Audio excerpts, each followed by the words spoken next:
Les Hauts de Hurlevent, partie 8, chapitre 19. Une lettre bordée de noir annonça le retour de mon maître. Isabelle était morte. Il m'écrivait pour me dire de me procurer des effets de deuil pour sa fille et de préparer une chambre ainsi que tout ce qui serait nécessaire pour son jeune neveu. Catherine sauta de joie à l'idée de revoir son père et s'abandonna aux plus confiantes prévisions sur les innombrables qualités de son vrai cousin. Le soir de leur arrivée tant attendue vint enfin. Dès la première heure, elle s'était occupée de mettre en ordre ses petites affaires. Maintenant, vêtue de sa nouvelle robe noire, pauvre enfant, la mort de sa tante ne lui causait pas de chagrin bien précis. Elle avait fini, à force d'insistance, par m'obliger d'aller avec elle à leur rencontre à l'entrée de la propriété.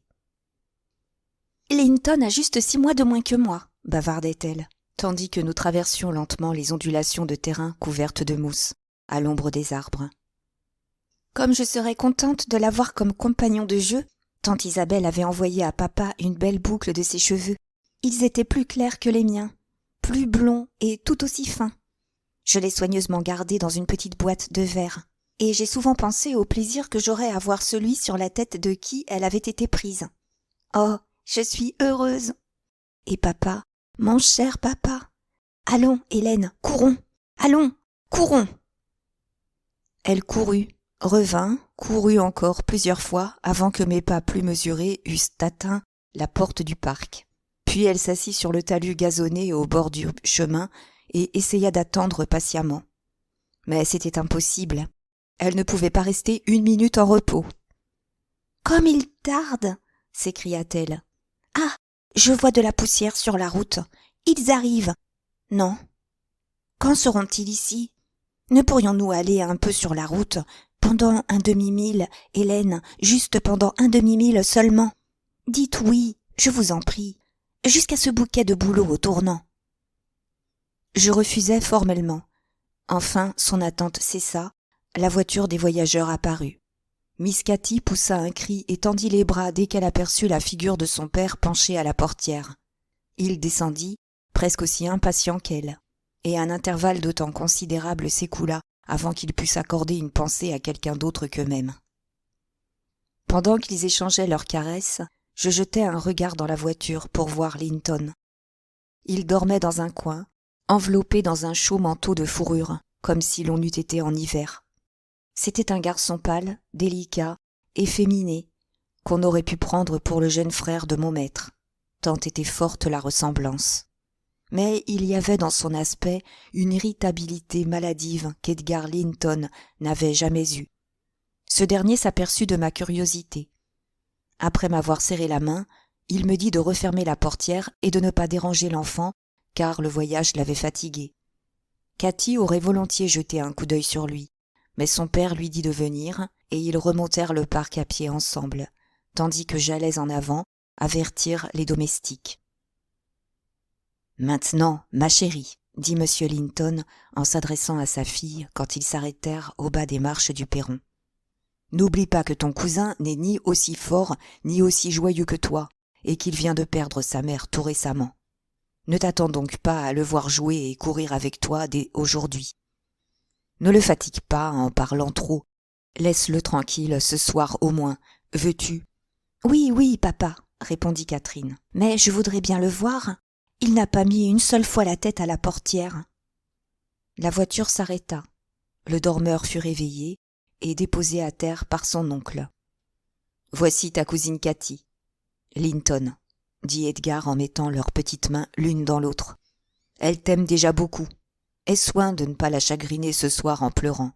Tâche d'être gai à présent. Le voyage est terminé et tu n'as plus qu'à te reposer et à t'amuser comme tu l'entendras. »« Laissez-moi aller me coucher, alors, » répondit le jeune garçon en se dérobant aux embrassades de Catherine, et il porta la main à ses yeux pour essuyer les larmes qui s'y formaient.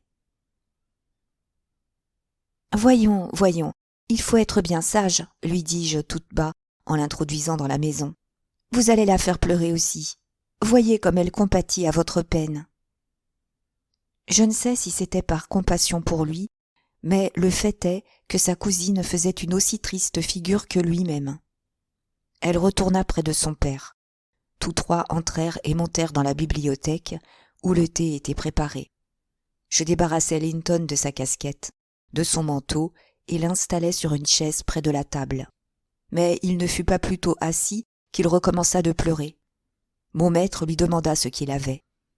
« Je ne peux pas rester assis sur une chaise, » dit Linton en sanglotant.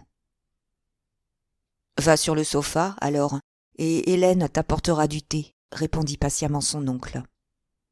Celui-ci avait certainement dû être mis à rude épreuve pendant le voyage, par cet enfant irritable et souffreteux. Linton se traîna lentement vers le sofa et s'y étendit. Cathy apporta un tabouret et sa tasse à côté de lui. Elle resta d'abord assise en silence, mais ce calme ne pouvait durer. Elle avait décidé d'apprivoiser son petit cousin et il fallait qu'elle parvînt à ses fins. Elle se mit à caresser ses boucles, à le baiser sur la joue, à lui offrir du thé dans sa soucoupe, comme à un bébé. Ce qui lui plut, car il n'était guère que cela. Il sécha ses yeux, et son visage s'éclaira d'un faible sourire. « Oh, cela ira très bien, » me dit le maître après les avoir observés 1 minute. « Très bien, si nous pouvons le garder. Hélène. La société d'un enfant de son âge lui infusera bientôt un esprit nouveau, et à force de souhaiter d'être vigoureux, il finira par le devenir. » Oui, si nous pouvons le garder, pensai-je en moi-même. Je fus assailli par le triste pressentiment que c'était là un bien faible espoir. Et alors, me disais-je, comment cet être faible pourra-t-il vivre à Hurlevent? Entre son père et Hareton, quelle compagnie et quels exemples pour lui! Nos doutes furent vite résolus, plus tôt même que je ne m'y attendais. Je venais de faire monter les enfants, le thé fini, et voyant Linton endormi, il ne m'avait pas laissé partir avant, j'étais redescendu et je me trouvais dans le vestibule, près de la table, en train d'allumer une bougie pour monsieur Edgar, quand une servante sortit de la cuisine et m'informa que Joseph, le domestique de monsieur Heathcliff, était à la porte et désirait parler au maître. « Il faut que je lui demande d'abord ce qu'il veut, » dis-je, très agité. « C'est une heure bien peu convenable pour déranger les gens, et au moment qu'il rentre d'un long voyage, je ne pense pas que le maître puisse le recevoir. » Comme je prononçais ces paroles, Joseph, ayant traversé la cuisine, se présentait dans le vestibule. Il avait revêtu ses habits du dimanche, sa figure la plus confite en dévotion et la plus revêche, et, tenant d'une main son chapeau et de l'autre sa canne, il se mit en devoir d'essuyer ses pieds sur le paillasson. « Bonsoir, Joseph, » dis-je d'un ton glacial. « Quelle affaire vous amène ce soir ?»« C'est à monsieur Linton que j'en a parlé, » répondit-il en m'écartant d'un geste dédaigneux. « Monsieur Linton est en train de se coucher. À moins que vous n'ayez quelque chose de particulièrement important à lui communiquer, je suis sûre qu'il ne vous recevra pas maintenant. Vous feriez mieux de vous asseoir là et de me confier votre message. »« Où qu'est sa chambre ?» poursuivit le drôle, examinant la rangée des portes fermées. Je vis qu'il était décidé à refuser ma médiation. Je montai donc à contre-cœur dans la bibliothèque et annonçai le visiteur importun, en conseillant de l'ajourner au lendemain. Monsieur Linton n'eut pas le temps de m'y autoriser, car Joseph était monté sur mes talons et, faisant irruption dans la pièce, il se planta à l'extrémité de la table, les 2 poings serrés sur la tête de sa canne. Il commença sur un ton élevé, comme s'il prévoyait de l'opposition. « Heathcliff m'a envoyé quérir son gars, et j'ont l'ordre de ne point revenir sans lui. » Edgar Linton resta silencieux pendant 1 minute. Une expression de chagrin intense se peignit sur ses traits. La situation de l'enfant lui inspirait de la pitié par elle-même. Mais, quand il se rappelait de plus les espoirs et les craintes d'Isabelle, ses vœux inquiets pour son fils, et la façon dont elle l'avait recommandé à ses soins, il était douloureusement affecté à la pensée de l'abandonner, et il cherchait dans son cœur comment il pourrait échapper à cette nécessité. Aucun moyen ne se présentait à lui. La simple manifestation du désir de le garder aurait rendu la réclamation de Heathcliff plus péremptoire. Il n'y avait rien d'autre à faire que de le laisser partir. Pourtant, il ne voulait pas le tirer de son sommeil. « Dites à M. Heathcliff, répondit-il avec calme, que son fils ira à Hurlevent demain. Il est au lit, trop fatigué pour faire le trajet maintenant. Vous pouvez aussi lui dire que la mère de Linton désirait qu'il restât sous ma garde, et que, pour le moment, sa santé est très précaire. »« Non, » dit Joseph en tapant sur le plancher avec son bâton et prenant un air d'autorité. « Non, ça ne veut rien dire. Heathcliff ne se soucie point de la mère ni de vous. Il veut avoir son gars, et je devions l'emmener. Ainsi, vous v'là fixé. »« Vous ne l'emmènerez pas ce soir, » répondit Linton d'un ton résolu. « Descendez sur le champ et allez répéter à votre maître ce que je vous ai dit. Hélène, conduisez-le. Allez. » Puis, poussant du bras le vieillard indigné, il se débarrassa de lui et ferma la porte. « Très bien, » cria Joseph en se retirant lentement. « Demain, il s'amènera lui-même, et vous le mettrez dehors, lui, si vous osez. » Chapitre 20. Pour parer au danger qu'aurait entraîné l'exécution de cette menace, M. Linton me chargea de conduire l'enfant chez son père de bonne heure, sur le poney de Catherine. Il ajouta, « Comme à l'avenir nous n'aurons plus sa destinée d'influence, bonne ou mauvaise, ne dites pas à ma fille où il est allé. Elle ne peut plus désormais avoir de relation avec lui, et mieux vaut qu'elle reste dans l'ignorance de son voisinage. Elle pourrait en être troublée et tourmentée du désir de faire visite à Hurlevent. Dites-lui simplement que son père l'a envoyé chercher brusquement et qu'il a été obligé de nous quitter. » Linton montra beaucoup de répugnance à sortir de son lit à 5 heures et fut surpris en apprenant qu'il devait se préparer à un autre voyage. Mais j'adoucis la chose en lui expliquant qu'il allait passer quelque temps avec son père, M. Heathcliff, qui, dans sa grande envie de le voir, n'avait pas voulu différer ce plaisir jusqu'à ce qu'il fût tout à fait remis de ses fatigues. « Mon père » s'écria-t-il, étrangement perplexe. « Maman ne m'a jamais dit que j'avais un père. Où habite-t-il ? Je préférerais rester avec mon oncle. »« Il habite à peu de distance de la grange, » répondis-je, « juste derrière ces collines. Pas assez loin pour que vous ne puissiez venir à pied ici quand vous vous sentirez vigoureux. Vous devriez être content d'aller chez vous et de le voir. Il faut que vous vous efforciez de l'aimer comme vous aimiez votre mère, et alors il vous aimera. » « Mais pourquoi n'ai-je pas entendu parler de lui jusqu'ici ? Pourquoi maman et lui ne vivaient-ils pas ensemble, comme font les autres personnes ?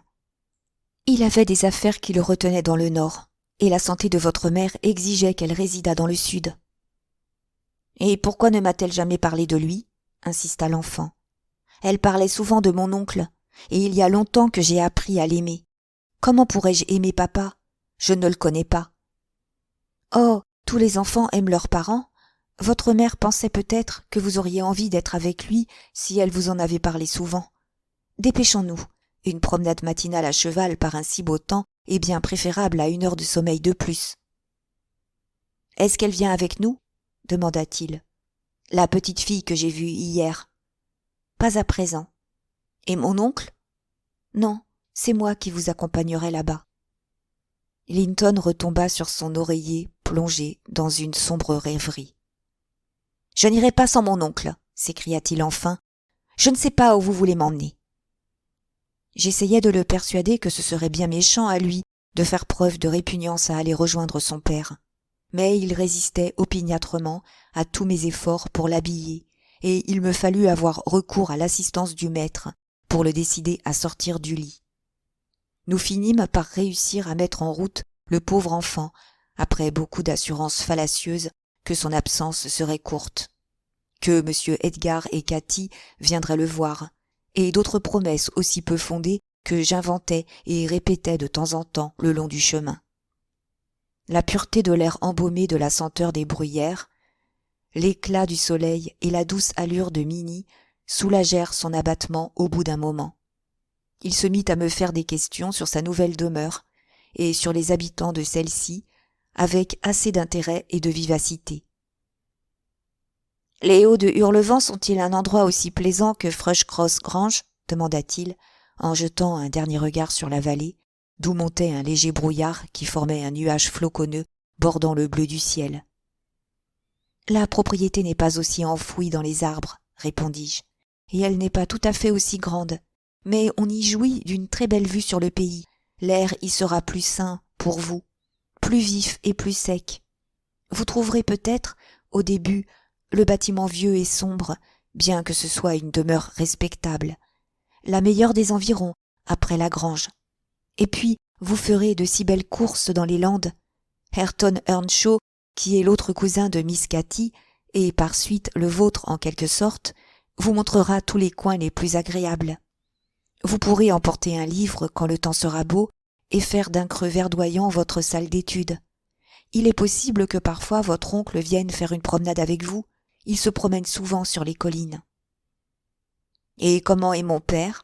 Est-il aussi jeune et aussi beau que mon oncle? Il est aussi jeune, mais il a les cheveux et les yeux noirs et l'air plus sévère. Il est aussi plus grand et plus fort.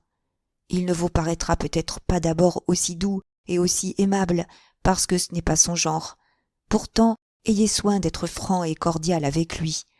Tout naturellement, il vous aimera encore mieux que ne ferait aucun oncle, puisque vous êtes son fils. Des yeux et des cheveux noirs, répéta Linton d'un air rêveur. Je n'arrive pas à me le représenter. Alors, je ne lui ressemble pas, sans doute. Pas beaucoup, répondis-je.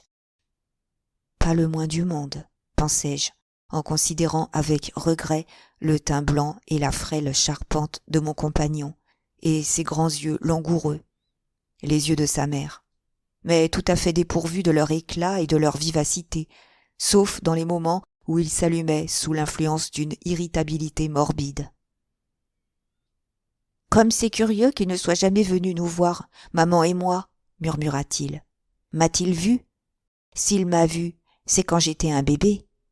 Je ne me rappelle absolument rien de lui. » Mais, Master Linton, 300 milles font une sérieuse distance, et 10 ans paraissent bien moins longs à une grande personne qu'à vous. Il est probable que M. Heathcliff se proposait chaque été de venir, mais qu'il n'a jamais trouvé une occasion favorable. Et maintenant, il est trop tard. Ne le tracassez pas de questions à ce sujet. Cela le fâcherait, sans profit pour vous.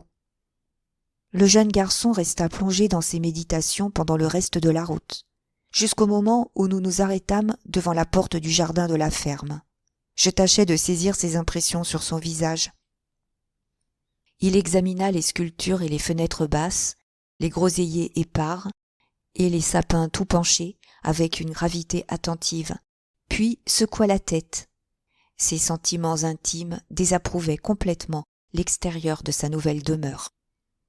Mais il eut le bon sens de différer ses plaintes.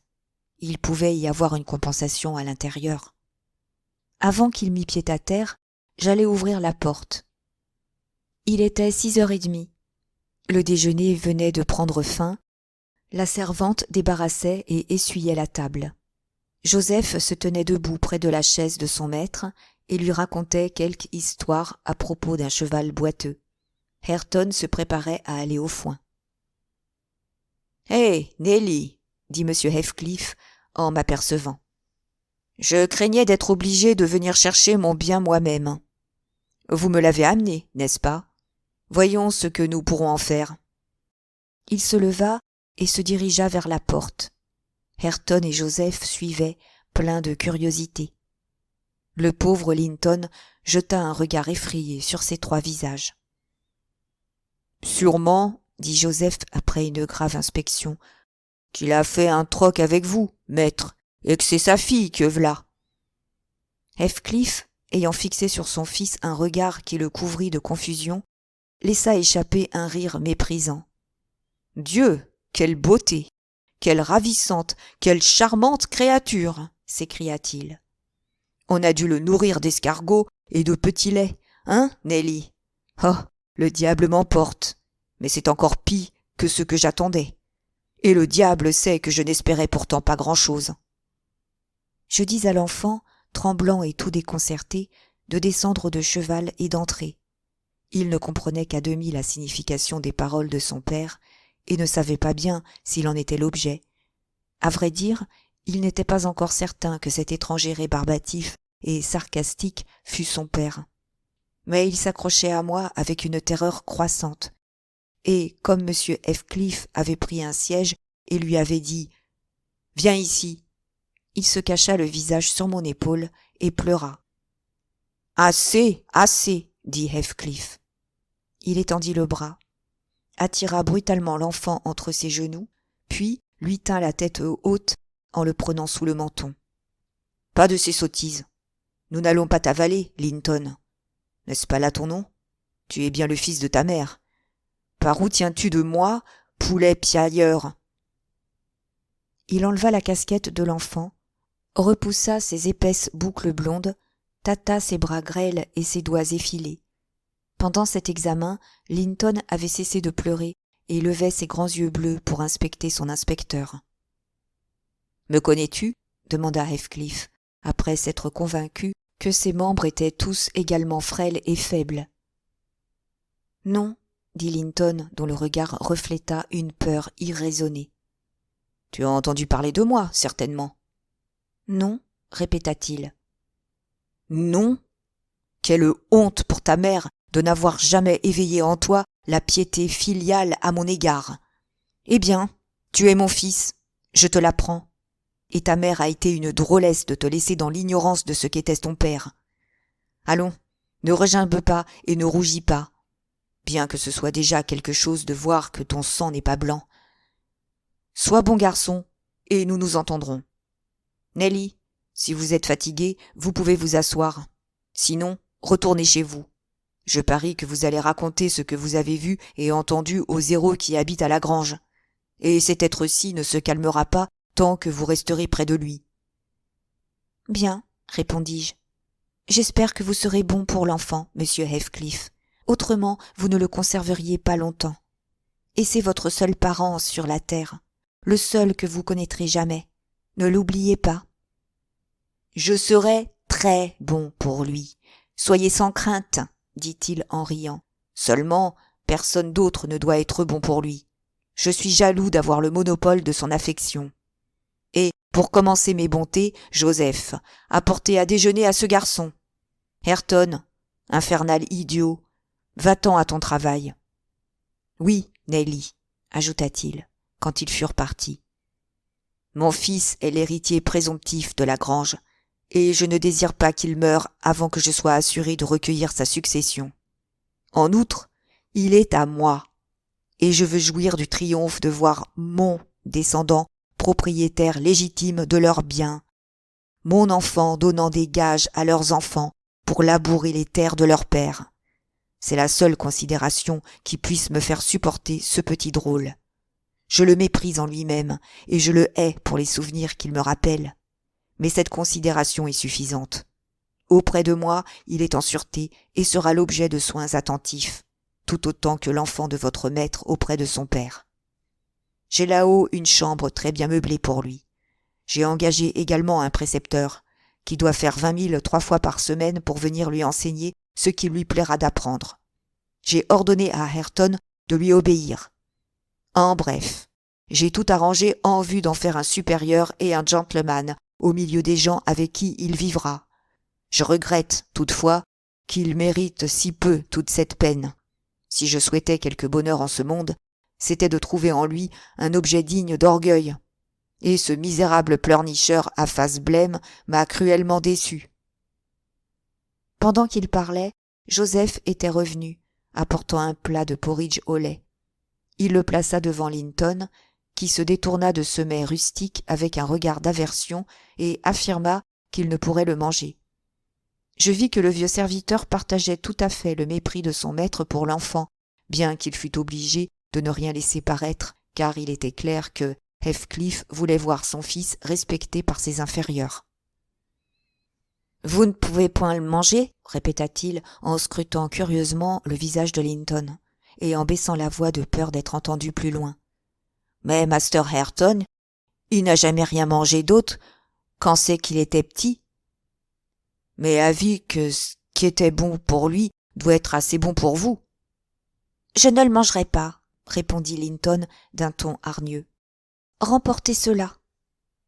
Joseph saisit le plat avec indignation et nous l'apporta. Sais-tu qu'il y a quelque chose de mauvais dans ces aliments-là? Demanda-t-il en fourrant le plat sous le nez de Heathcliff. Qu'y aurait-il de mauvais? Dit celui-ci.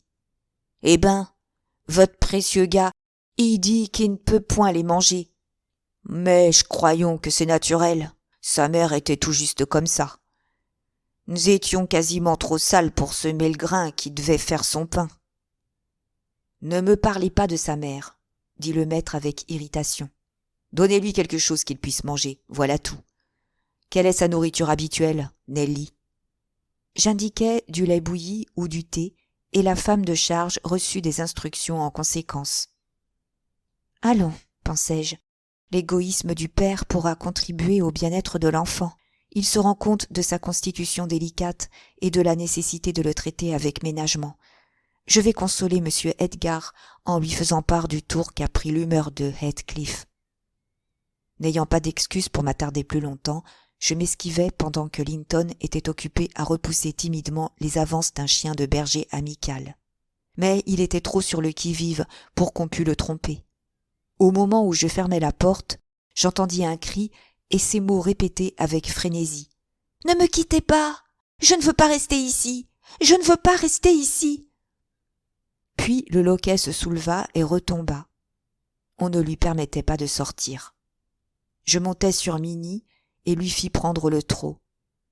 Ainsi finit ma brève tutelle. Chapitre 21. Nous eûmes bien du tracas avec la petite Cathy ce jour-là. Elle s'était levée toute joyeuse, impatiente de rejoindre son cousin. La nouvelle du départ de celui-ci détermina chez elle des larmes et des lamentations si passionnées qu'Edgar lui-même fut obligé de la calmer en lui affirmant qu'il reviendrait bientôt. Il ajouta toutefois « si je puis le reprendre ». Et c'est ce qu'il était impossible d'espérer. Cette promesse ne la rassura que faiblement, mais le temps eut plus de pouvoir et, bien que parfois elle demandât encore à son père quand Linton reviendrait, les traits de ce dernier devinrent si vagues dans sa mémoire qu'elle ne le reconnut pas quand elle le revit. Lorsqu'il m'arrivait, en allant faire des courses à Gimmerton, de rencontrer la femme de charge de Hurlevent, je ne manquai pas de lui demander comment allait le jeune maître, car il vivait dans une réclusion presque aussi complète que Catherine elle-même, et on ne le voyait jamais. Je sus par elle que sa santé était toujours délicate et qu'il était très fatigant pour son entourage. Elle me dit que M. Heathcliff semblait avoir pour lui de plus en plus d'aversion, bien qu'il fît quelques efforts pour dissimuler ce sentiment. Le son de sa voix lui était antipathique, et il était absolument incapable de rester plusieurs minutes de suite dans la même chambre que lui. La conversation entre eux était rare. Linton apprenait ses leçons et passait ses soirées dans la petite pièce qu'ils appelaient le petit salon, ou bien restait couché toute la journée, car il attrapait tout le temps des rhumes, des refroidissements, des douleurs, des misères de toutes sortes. « Je n'ai jamais connu d'être si pusillanime, » ajouta la femme, « ni si préoccupé de soi-même. Ce sont des histoires sans fin si je laisse la fenêtre ouverte tant soit peu tard dans la soirée. Oh, c'est mortel, un souffle de l'air de la nuit. Il veut avoir du feu en plein été. La pipe de Joseph est un poison. Il lui faut toujours des sucreries et des friandises, et toujours du lait, encore du lait, sans qu'il se soucie le moins du monde qu'en hiver nous soyons rationnés, nous autres. Enveloppé dans son manteau fourré, il reste enfoui dans son fauteuil au coin du feu à siroter un peu de pain grillé et d'eau ou une autre drogue qui chauffe sur la grille. Si Hareton, par compassion, vient le distraire, Hareton n'a pas une mauvaise nature, quoiqu'il soit bourru, ils finissent régulièrement par se séparer, l'un jurant, l'autre pleurant. Je crois que le maître aurait plaisir à voir Earnshaw le battre comme plâtre s'il ne s'agissait de son fils. Et je suis sûre qu'il serait capable de jeter l'enfant à la porte s'il connaissait la moitié des petits soins qu'il se prodigue à soi-même. Mais il ne s'expose pas à en avoir la tentation. Il n'entre jamais dans le petit salon et, si Linton commence ces manières-là devant lui dans la salle, il l'envoie aussitôt en haut. Je devinai par ce récit que la privation complète de sympathie avait rendu le jeune Heathcliff égoïste et désagréable, s'il ne l'était déjà originellement. Mon intérêt pour lui s'affaiblit en conséquence, bien que son sort m'inspirât toujours de la pitié et du regret qu'il ne fût pas resté avec nous. Monsieur Edgar m'encourageait à chercher à me renseigner. Il pensait beaucoup à lui, je crois, et n'aurait pas hésité à courir quelque risque pour le voir. Il me dit un jour de demander à la femme de charge si Linton ne venait jamais dans le village. Elle me répondit qu'il n'y avait été que 2 fois à cheval avec son père. Et les 2 fois, il avait prétendu être absolument rompu pendant les 3 ou 4 jours qui avaient suivi. Cette femme de charge quitta les Hauts, si je me souviens bien, 2 ans après l'arrivée de Linton. Elle fut remplacée par une autre que je ne connaissais pas et qui est encore là. Le temps continua de s'écouler à la grange aussi agréablement qu'autrefois. Miss Katy atteignit ses 16 ans. Jamais nous ne fêtions joyeusement l'anniversaire de sa naissance, parce que c'était aussi l'anniversaire de la mort de mon ancienne maîtresse. Son père passait invariablement ce jour-là seul dans la bibliothèque. À la tombée de la nuit, il allait jusqu'au cimetière de Gimmerton, où il restait souvent passer minuit. Catherine en était donc réduite à ses propres ressources pour se distraire. Le 20 mars fut, cette année-là, une belle journée de printemps. Quand son père se fut retiré, ma jeune maîtresse descendit, habillée pour sortir, et me dit qu'elle désirait faire avec moi une promenade sur le bord de la lande. Monsieur Linton le lui avait permis, si nous n'allions qu'à courte distance et si nous étions rentrés dans 1 heure. « Ainsi, dépêchez-vous, Hélène, s'écria-t-elle. Je sais où je veux aller. C'est à un endroit où s'est installée toute une bande d'oiseaux. Je voudrais voir s'ils ont déjà fait leur nid. » Cela doit être assez loin, répondis-je. Ils ne font pas leur couvée sur le bord de la lande. Non, ce n'est pas loin. J'ai été tout auprès avec papa. Je mis mon chapeau et sortis sans m'inquiéter davantage. Elle bondissait en avant, revenait près de moi et repartait comme un jeune lévrier. Au début, je pris grand plaisir à écouter les alouettes qui chantaient de tous côtés, à jouir de la douce chaleur du soleil et à la regarder, elle, ma petite enfant gâtée, avec ses boucles blondes qui flottaient sur ses épaules, ses joues brillantes qui s'épanouissaient aussi fraîches et pures que des roses sauvages, et ses yeux rayonnant d'une joie sans nuage. Elle était heureuse comme un ange, dans ce temps-là. Quel dommage qu'elle n'ait pu se contenter de son sort. « Eh bien, dis-je, où sont vos oiseaux, Miss Katy ? Nous devrions les avoir trouvés. La haie du parc de la grange est à une grande distance derrière nous, maintenant. »« Oh, un peu plus loin, seulement un peu plus loin, Hélène, » me répondait-elle continuellement. « Gravissez ce tertre, franchissez ce talus, et avant que vous soyez arrivés de l'autre côté, j'aurai fait lever les oiseaux. » Mais il y avait tant de tertres à gravir et de talus à franchir que je finis par me sentir fatiguée et lui dis qu'il fallait nous arrêter et revenir sur nos pas. Je dus crier car elle m'avait devancé de beaucoup. Elle ne m'entendit pas ou ne m'écouta pas. Elle continua de courir en avant et je fus forcé de la suivre. Enfin, elle disparut dans un creux. Quand je parvins à la revoir, elle était à 2 milles plus près des Hauts de Hurlevent que de la grange.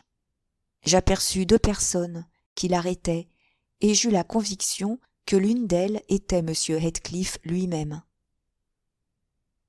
Katy avait été prise en flagrant délit de pillage ou du moins de recherche de nid de coqs de bruyère. Les Hauts étaient le domaine de M. Heathcliff et celui-ci réprimandait la braconnière. « Je n'en ai pris ni trouvé aucun, disait-elle pendant que je peinais pour les rejoindre. Et elle étendait les mains pour confirmer sa déclaration. Je n'avais pas l'intention d'en prendre, mais papa m'a dit qu'il y en avait des quantités ici, et je désirais voir les œufs. Heathcliff me jeta un coup d'œil, accompagné d'un sourire méchant, qui indiquait qu'il connaissait son interlocutrice et, par conséquent, qu'il était animé envers elle de dispositions malveillantes. Il demanda qui était papa. « Monsieur Linton, de Thrushcross Grange, » répondit-elle. « Je pensais bien que vous ne me connaissiez pas, car autrement vous ne m'auriez pas parlé de cette manière. » Vous supposez donc que votre papa est hautement estimé et respecté, dit-il d'un ton sarcastique. Et vous, qui êtes-vous demanda Catherine en regardant avec curiosité son interlocuteur. J'ai déjà vu cet homme-là. Est-ce votre fils? Elle désignait l'autre individu, Ayrton, que 2 années de plus n'avaient fait que rendre plus massif et plus fort. Il avait l'air aussi gauche et aussi rude que jamais.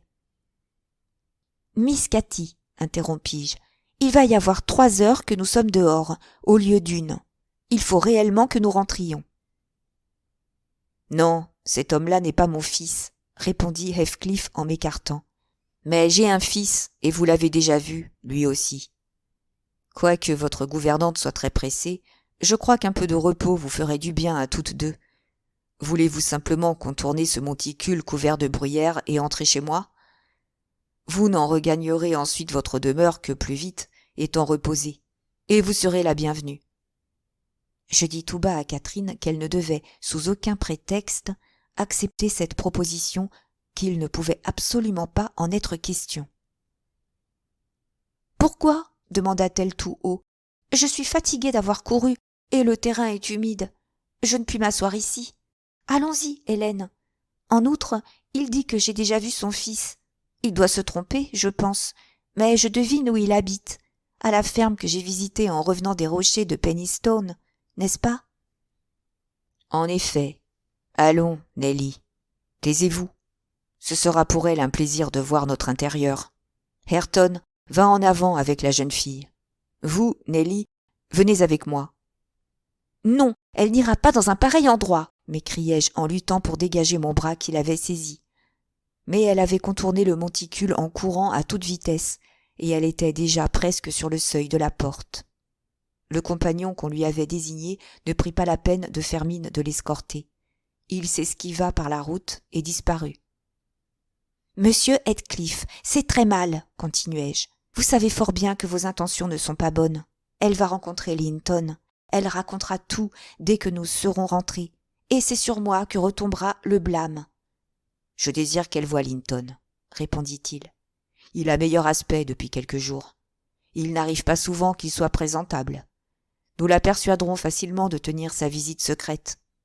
Où est le mal là-dedans? » « Le mal est que je m'attirerai l'animosité de son père s'il découvre que je l'ai laissé entrer dans votre maison. Et je suis convaincu que vous avez de mauvais desseins en l'y poussant. Mon dessein est aussi honnête que possible. Je vais vous l'exposer en entier. C'est que les 2 cousins puissent s'éprendre l'un de l'autre et s'épousent. J'agis généreusement envers votre maître. Son rejeton n'a pas d'espérance et, si elle entre dans mes vues, elle en aura aussitôt, puisqu'elle partagera avec Linton les droits à ma succession. Si Linton mourait, et sa vie est bien incertaine, Catherine serait l'héritière. Non, elle ne le serait pas. Il n'y a dans le testament aucune clause qui l'établisse. Les biens de mon fils me reviendraient. Mais, pour prévenir les disputes, je désire leur union et suis résolu à la réaliser. « Et moi, je suis résolu à ne plus jamais la laisser approcher de chez vous, » répliquai-je, comme nous atteignions la barrière, où Miss Cathy nous attendait. Heathcliff me dit de me tenir tranquille et, nous précédant dans le chemin, se hâta d'ouvrir la porte. Ma jeune maîtresse lui lançait de fréquents regards, comme si elle ne savait trop que penser de lui. Mais il souriait quand il rencontrait ses yeux et adoucissait la voix en lui parlant. J'étais assez folle pour m'imaginer que la mémoire de sa mère pouvait l'empêcher de lui vouloir du mal. Linton était devant la cheminée. Il avait été se promener dans les champs car il avait sa casquette sur la tête et il appelait Joseph pour se faire apporter des souliers secs. Il était devenu grand pour son âge. Il s'en fallait de quelques mois qu'il eût 16 ans. Ses traits étaient restés jolis, ses yeux et son teint plus brillants que je n'en avais le souvenir, mais seulement d'un éclat passager dû à la salubrité de l'air et à l'influence du soleil. « Eh bien, qui est-ce là ?» demanda M. Heathcliff en se tournant vers Cathy.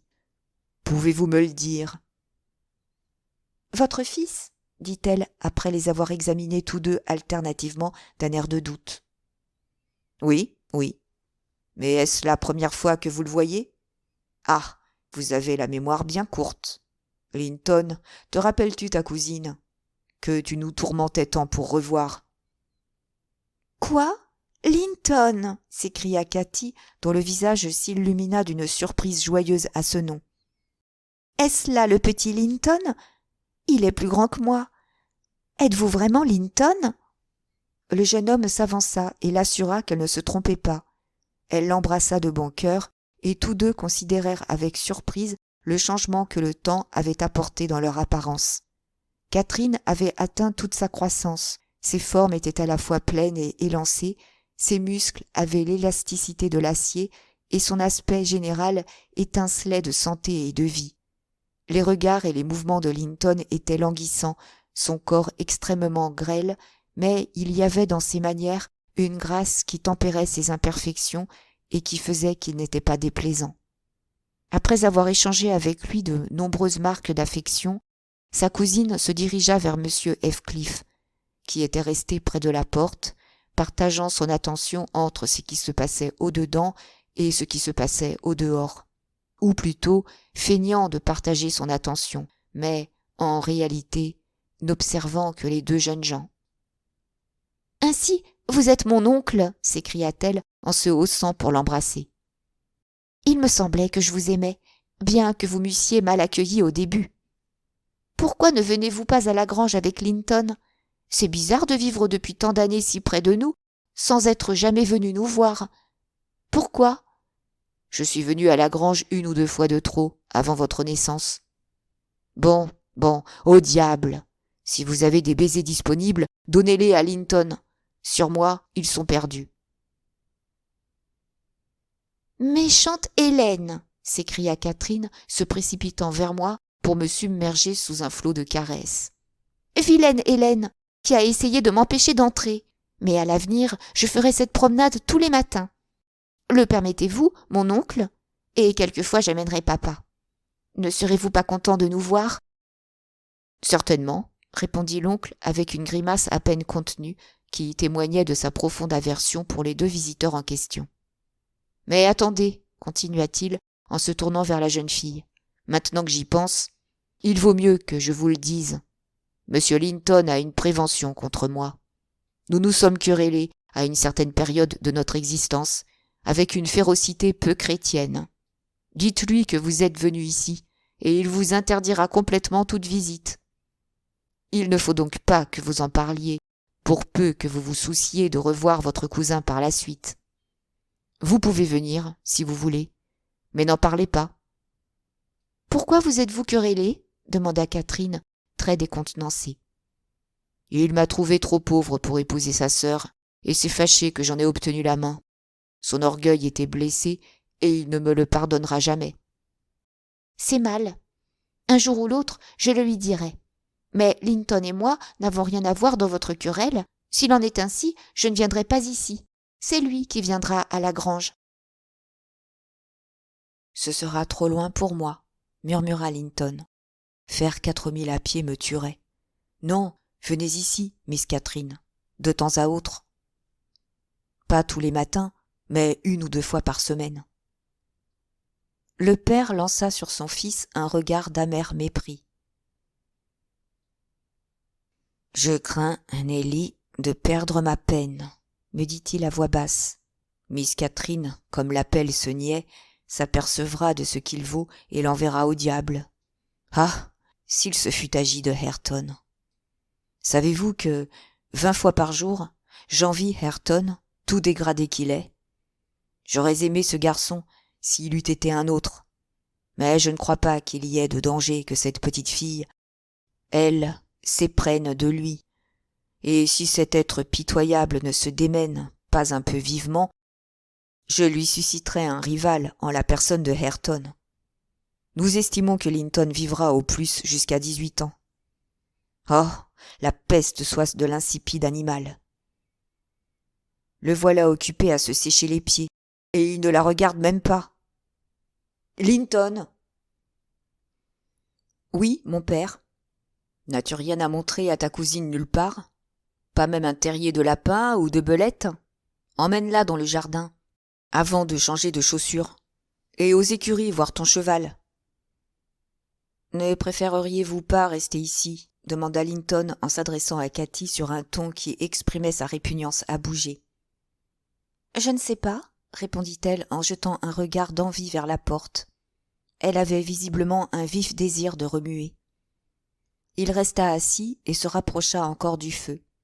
Heathcliff se leva, alla à la cuisine et de là dans la cour, appelant Hareton. Hareton répondit et bientôt tous deux rentrèrent. Le jeune homme venait de se laver comme on pouvait s'en rendre compte au brillant de ses joues et de ses cheveux humides. « Oh, je veux vous le demander, à vous, mon oncle !» s'écria Catherine en se rappelant l'assertion de la femme de charge. « Celui-là n'est pas mon cousin, n'est-ce pas ?»« Si, » répondit-il, « c'est le neveu de votre mère. Est-ce qu'il ne vous plaît pas ?» Catherine prit un drôle d'air. « N'est-ce pas un beau gars ?» continua-t-il. La malhonnête petite personne se dressa sur la pointe des pieds et chuchota une phrase à l'oreille de Heathcliff, qui se mit à rire. Le visage de Hareton s'assombrit. Je m'aperçus qu'il était très sensible au manque d'égard qu'il soupçonnait et qu'il avait évidemment une vague notion de son infériorité. Mais son maître ou tuteur le rasséréna en s'écriant « Tu seras très apprécié par nous, Hareton. Elle dit que tu es un... Comment, déjà ? Enfin, quelque chose de très flatteur. Allons, va faire avec elle le tour de la ferme. Et conduis-toi en gentleman, hein ? Pas de gros mots. Ne va pas la dévisager quand elle ne te regardera pas et avoir l'air de vouloir te cacher la figure quand elle te regardera. Quand tu parleras, parle lentement et ne tiens pas tes mains dans tes poches. En route, et distrais-la aussi agréablement que tu pourras. » Il surveilla le couple qui passait sous la fenêtre. Earnshaw détournait la tête. Il paraissait étudier avec l'intérêt d'un étranger et d'un artiste ce paysage qu'il connaissait si bien. Catherine lui lança un coup d'œil narquois qui n'exprimait que peu d'admiration. Puis elle se mit en devoir de trouver elle-même des sujets d'amusement et s'en alla gaiement, d'un pas leste, en fredonnant un air pour suppléer au défaut de conversation. « Je lui ai lié la langue, » observa Heathcliff. « Il ne risquera pas une seule parole de toute la promenade. Nelly, vous vous souvenez de moi quand j'avais son âge ? Ou même quand j'avais quelques années de moins ? Ai-je jamais eu l'air aussi stupide, aussi empaillé, comme dit Joseph ? » « Plus, répliquai-je, car vous étiez plus morose, par-dessus le marché. »« Il me donne de la satisfaction, » poursuivit-il en pensant tout haut. « Il a répondu à mon attente.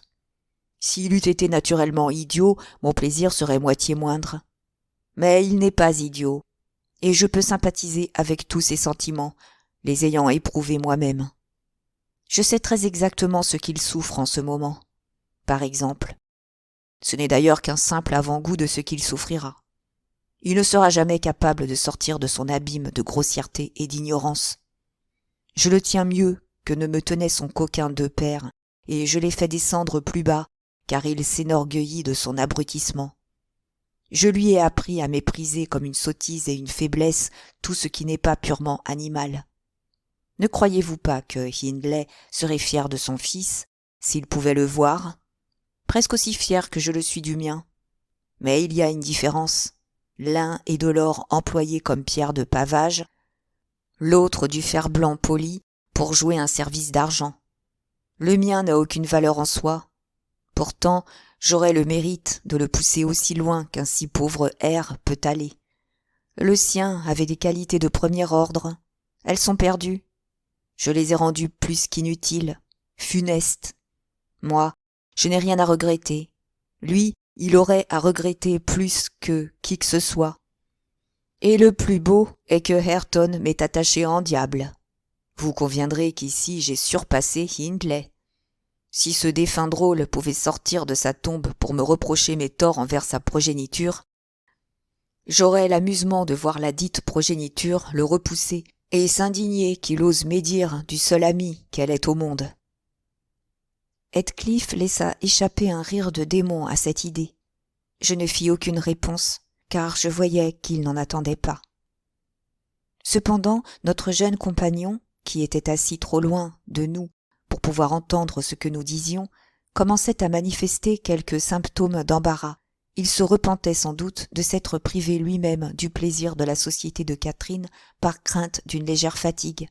Son père remarqua les regards inquiets qu'il lançait vers la fenêtre et sa main hésitante tendue vers sa casquette. « Debout, paresseux !» s'écria-t-il avec un enjouement affecté. « Cours après eux, ils sont juste au tournant, près des ruches. » Linton rassembla ses forces et quitta le coin du feu. La fenêtre était ouverte, et au moment qu'il sortait, j'entendis Catherine qui demandait à son peu sociable compagnon ce que signifiait l'inscription au-dessus de la porte. Ayrton regarda en l'air et se gratta la tête comme un vrai bouffon. « C'est quelque maudite écriture, » répondit-il. « Je ne peux pas la lire. »« Vous ne pouvez pas la lire ?» s'écria Catherine. « Je peux la lire, moi, c'est de l'anglais, mais je voudrais savoir pourquoi elle est là. » Linton ricana. C'était la première manifestation de gaieté de sa part. « Il ne sait pas ses lettres, » dit-il à sa cousine. « Auriez-vous cru qu'il existât un pareil âne ?»« Est-ce qu'il est dans son état normal ?» demanda sérieusement Catherine. « Ou est-ce un innocent ? Je l'ai questionné 2 fois, et chaque fois il a pris un air si stupide que je crois qu'il ne m'a pas comprise. En tout cas, je le comprends à peine, lui. » Linton se remit à rire et jeta un coup d'œil sarcastique sur Ayrton qui, en ce moment, ne paraissait certes pas tout à fait dénué de compréhension. « Ce n'est que de la paresse, n'est-ce pas, Earnshaw ?» dit Linton. « Ma cousine vous prend pour un idiot. Vous sentez maintenant ce qu'il en coûte de mépriser les Todd des livres, comme vous diriez. Avez-vous remarqué, Catherine, sa terrible prononciation du Yorkshire ? »« Eh ben, à quoi diable servent-ils, ces livres ?» grommela Ayrton, plus prompt à répondre à son compagnon de tous les jours.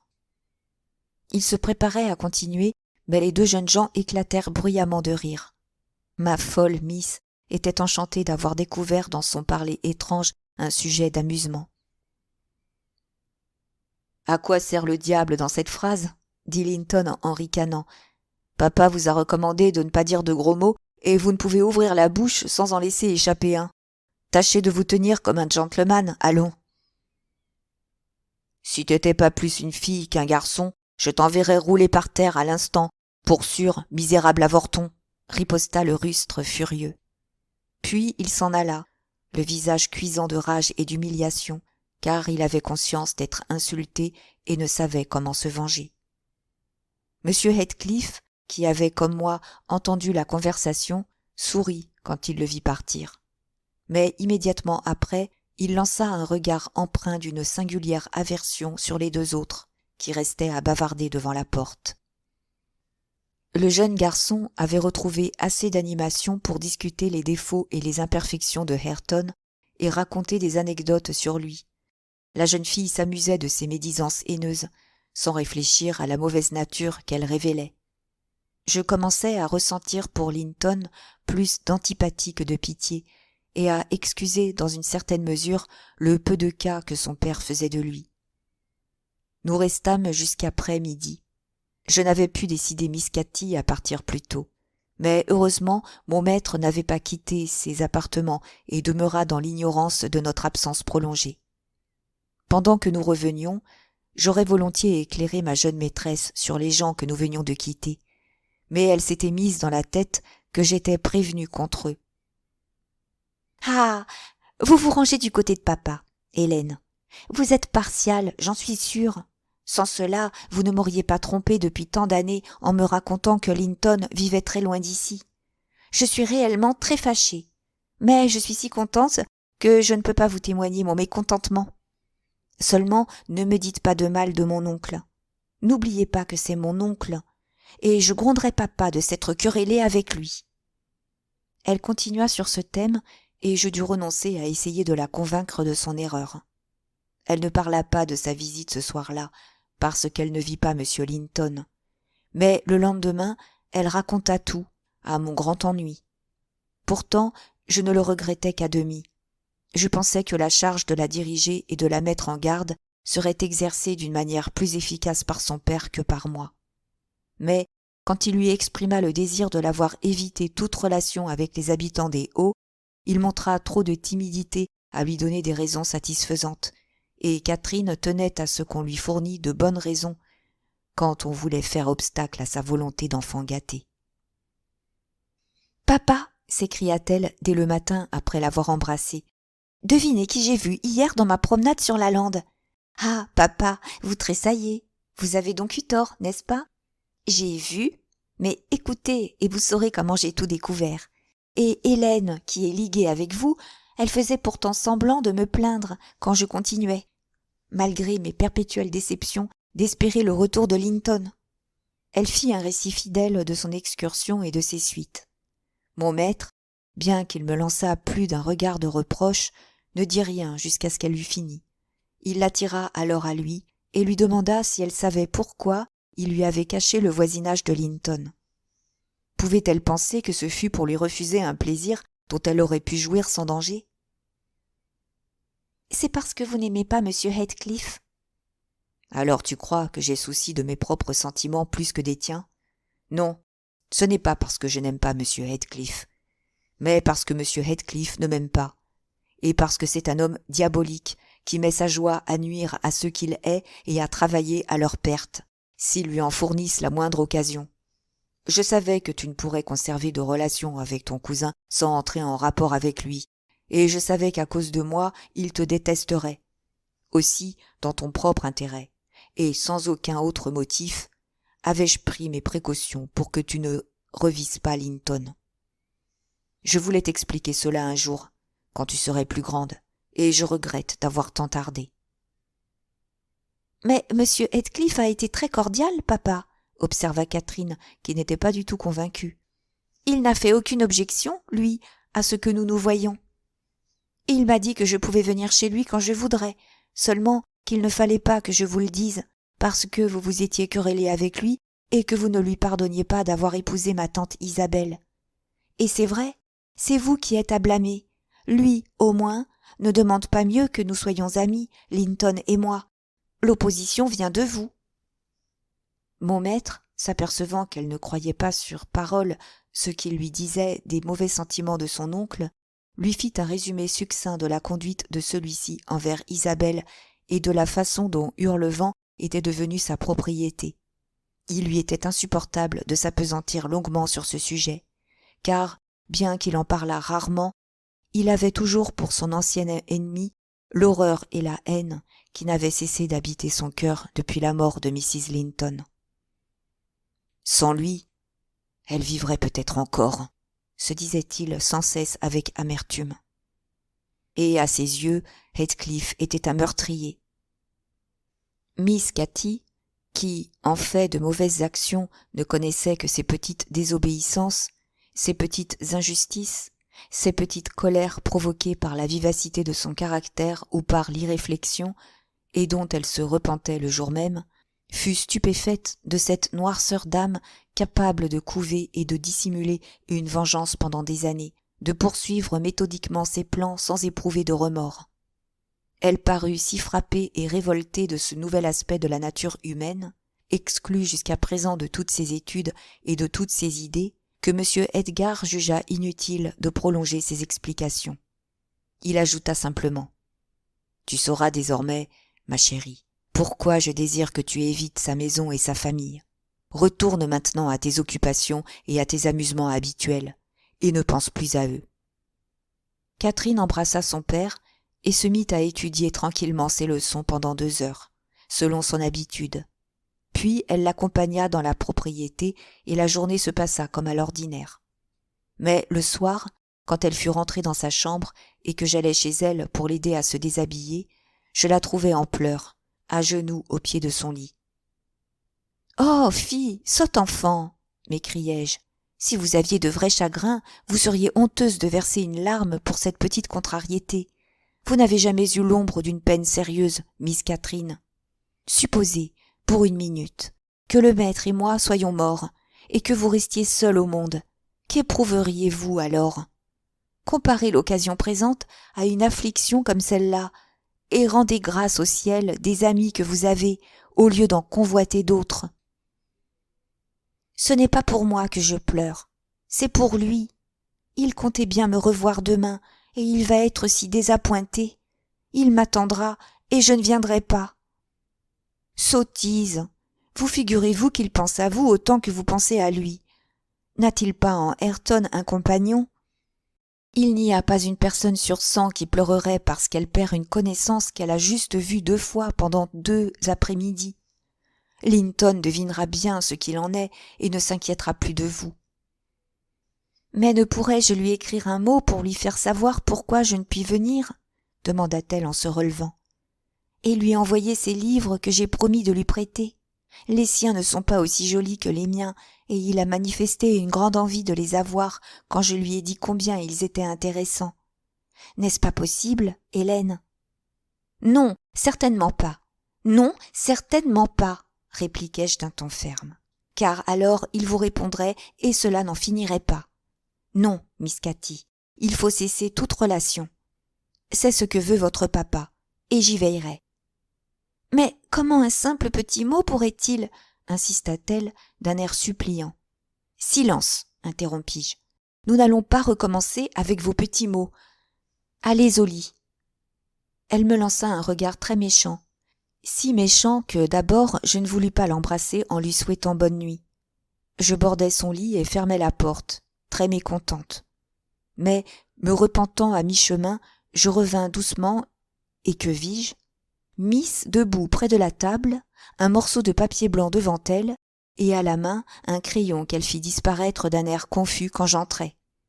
« Vous ne trouverez personne pour porter cette lettre, Catherine, dis-je, si vous l'écrivez. Pour le moment, je vais éteindre cette bougie. » Je mis l'éteignoir sur la flamme, ce qui me valut une tape sur la main et une pétulante exclamation. « Vilaine créature !» Puis je la quittai de nouveau, la laissant dans une de ses humeurs les plus exécrables. Elle tira le verrou derrière moi. La lettre fut achevée et expédiée par un laitier qui venait du village. Mais je ne le sus que quelque temps après. Les semaines passèrent, et Catherine retrouva son égalité de caractère. Elle prenait toutefois un plaisir étonnant à rester seule dans les coins. Souvent, si j'arrivais à l'improviste près d'elle pendant qu'elle lisait, elle sursautait et se penchait sur son livre avec le désir évident de le dissimuler. Je finis par découvrir des bouts de papier détachés qui dépassaient entre les feuillets. Elle prit aussi l'habitude de descendre le matin de bonne heure et de flâner près de la cuisine, comme si elle attendait l'arrivée de quelque chose. Elle avait dans un petit meuble de la bibliothèque un tiroir où elle farfouillait pendant des heures et dont elle avait grand soin de retirer la clé en s'en allant. Un jour, comme elle inspectait ce tiroir, j'observai que les jouets et les babioles qu'il contenait, récemment encore, s'étaient transformés en morceaux de papier pliés. Ma curiosité et mes soupçons s'éveillèrent. Je résolus de jeter un coup d'œil sur ces mystérieux trésors. Le soir, dès que je fus sûr que Catherine et son père étaient remontés, je cherchai dans mon trousseau une clé qui allât à la serrure et en trouvai facilement une. J'ouvris le tiroir, en vidai le contenu dans mon tablier et l'emportai pour l'examiner à loisir dans ma chambre. Bien que je me doutasse de ce que c'était, je fus pourtant surprise de découvrir que ces papiers formaient une correspondance volumineuse, presque journalière évidemment, de Linton Heathcliff, en réponse à des missives de Catherine. Les premières lettres étaient embarrassées et courtes, mais peu à peu, elles devenaient de longues lettres d'amour, absurdes, comme le voulait l'âge de l'auteur, mais qui contenaient pourtant çà et là des touches qui me parurent avoir été empruntées d'une main plus expérimentée. Certaines d'entre elles me frappèrent comme des composés bizarres d'ardeur et de platitude. Elles commençaient par l'expression d'un sentiment puissant et finissaient dans le style affecté et diffus qu'un écolier pourrait employer en s'adressant à une bien-aimée imaginaire, immatérielle. Ces lettres avaient-elles ou non satisfait Catherine? Je n'en sais rien. Quant à moi, elles me firent l'effet d'un verbiage insignifiant. Après en avoir parcouru autant que je le jugeais nécessaire, j'attachai le tout dans un mouchoir que je mis de côté et je refermai le tiroir vide. Suivant son habitude, ma jeune maîtresse descendit de bonne heure, et entra dans la cuisine. Je la vis aller à la porte, quand arriva certain petit garçon. Pendant que la fille de la laiterie lui remplissait son pot, Catherine lui fourra quelque chose dans la poche de sa veste, et en retira quelque chose. Je fis le tour par le jardin et guettai le passage du messager, qui lutta vaillamment pour défendre son dépôt. Le lait se répandit entre nous deux, mais je réussis à lui arracher les pitres.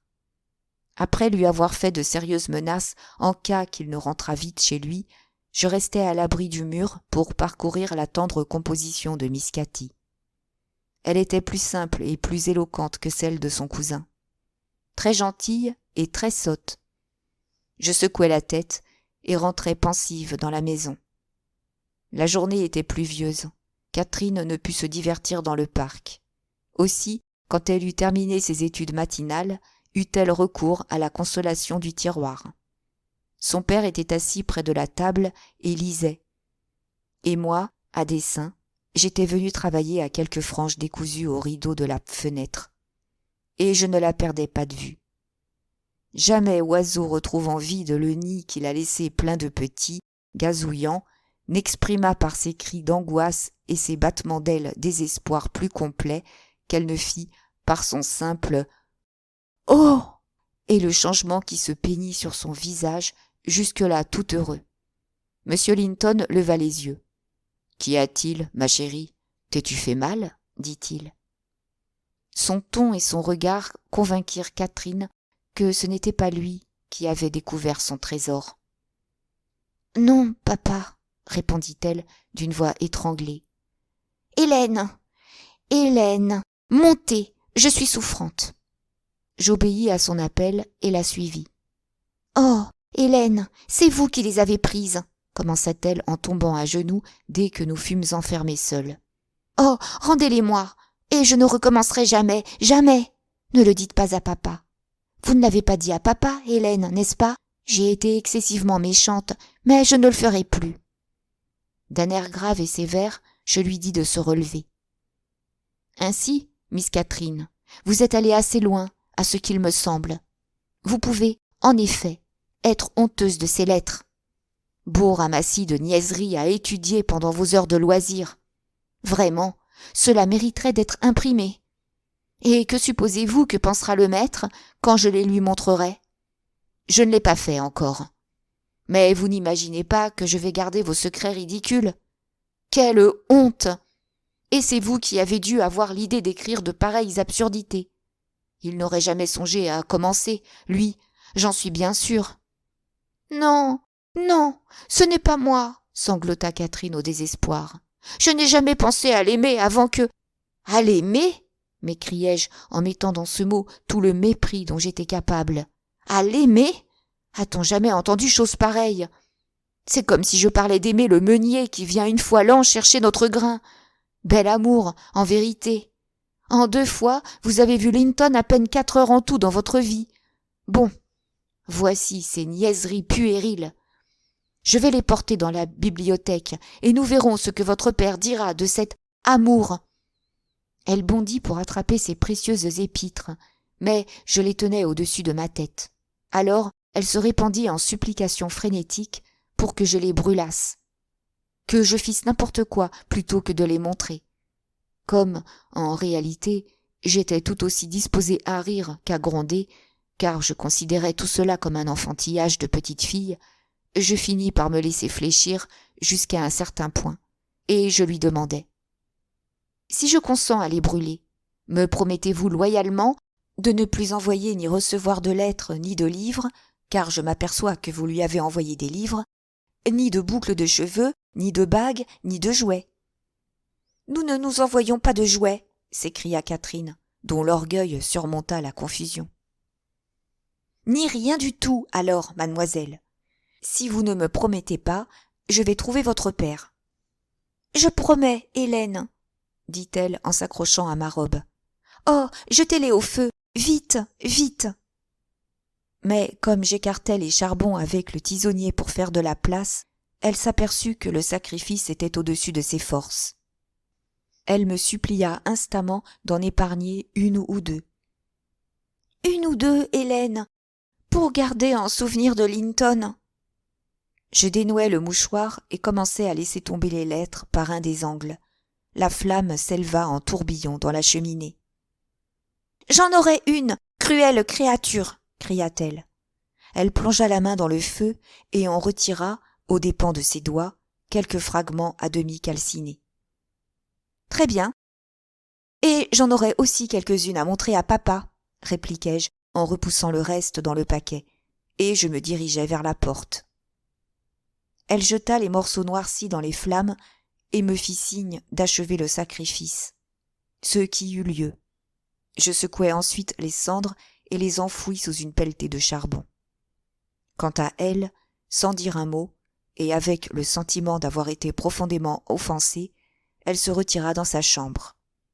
Je descendis pour annoncer à mon maître que le malaise de ma jeune maîtresse était presque dissipé, mais que je jugeais qu'il valait mieux qu'elle restât allongée un moment.